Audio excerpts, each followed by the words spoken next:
Hi everyone, welcome back to the channel, or welcome to the channel if you are new here. This week I wanted to go over the Bootstrap dress form.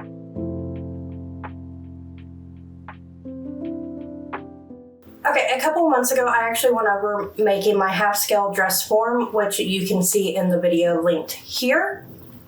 But this week I wanted to go ahead and go over the full scale dress form for my oldest daughter, Skylar. This is the size 24 dress form that I actually went ahead and printed out for her. I thought about going ahead and doing the custom dress form for her, but she is a pretty standard size 24 since I already had the entire pack of regular standard dress forms and also their curvy dress forms. They have two different sets, and I will show you on screen the different sizes that they have here. Instead of doing the custom dress form, I did just go ahead and do the regular size 24, and I forgot what size bust cup I did for this one because you do have a choice of different bust cups that you can get with each of the dress forms when you go with the standard one. I'll tell you on screen which size bust cup I did for this dress form, but it is the standard size 24 with a 50-inch bust, and I think it's a 45-inch waist, 51-inch hips. This was actually really easy to put together. Now, you do see very dark lines on this one, simply because I wanted to have the lines on this one so I could put masking tape on here and be able to turn around and be able to see those lines through my masking tape or any other paper. I know I could have just done the zigzag, and I do have the zigzags on most of the different markings, but I didn't have the marks here, so I went ahead and just used a Sharpie and marked out all the different lines that you need in order to really pattern out any of the dress forms that you would like. I am going to go ahead and put the Madam Megan across here along with the size 24 because I am going to end up making probably several of these. I did not use the interfacing on the inside of this one because it is made with bull denim that I got from Warehouse Fabrics online, or Wholesale Fabrics. I don't remember, but I'll put a link down below for you to be able to do that. Now, with the Bootstrap dress forms, I do have an affiliate link with them that if you would like to purchase any of their patterns, it could be the regular standard size dress forms, or it can even be the custom dress form. And I'm probably going to go ahead and do a custom dress form for Skylar in the future. I'm in a little bit of a rush. I've kind of put off making her prom dress this year. I need to get it done. From her center back neck to her apex is a lot shorter than it is for this dress form, and then it's about standard for the waist to under bust for her, but I believe her bust is much deeper. I need to get the custom dress form for her. I went ahead and just did the standard 24 for her,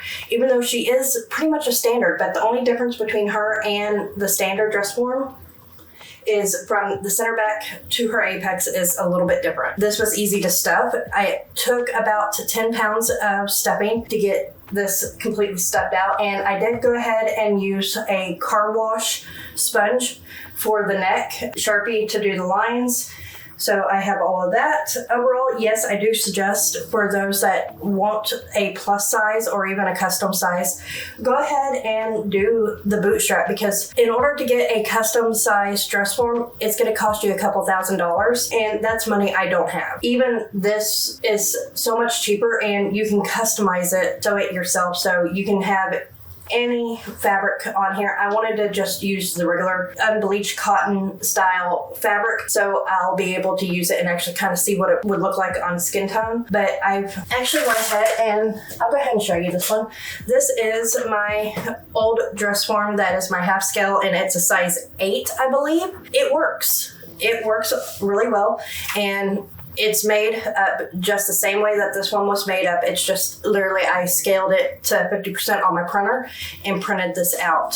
So I now have two different ones, and you can actually do a couple of different ones. I like the half scale for whenever I'm testing out different patterns to see what they look like. Let me put this back. But overall, I am very pleased with how this came out. I did make a couple of mistakes on marking it with the Sharpie. I'll go ahead and insert some beauty shots here in a minute so you can go in and really see this. Sewing in the armholes is the hardest part. The neck wasn't that hard, but the armholes, I did get a couple of puckers, which I could have gone back and fixed those, but I was just in a hurry trying to get this done and over with, not only for this video, but so I can start patterning out her dress for prom. I'm going to be using this contractor grade masking tape where I am able to turn around, and as you can see, I can go through and mark all of the different lines of the dress that she is wanting, and I can see the lines for the different lines that we want to do for her dress. With the masking tape, it's not going to mark up the dress form as long as I don't use a Sharpie to go that will bleed all the way through the tape. So that is going to be the dress form. I really love this and I like how it came out. But like I said, I am probably going to go ahead and do a custom dress form for her. I already have a custom dress form made for me. I just need to print it out and make one, and I will go ahead and make that into a full video in the future. It's going to be a little bit before I do that. Her dress needed to come first. So I will be sharing my journey of patterning and making Skylar's dress for prom.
All right, guys, I will see y'all next week, and bye.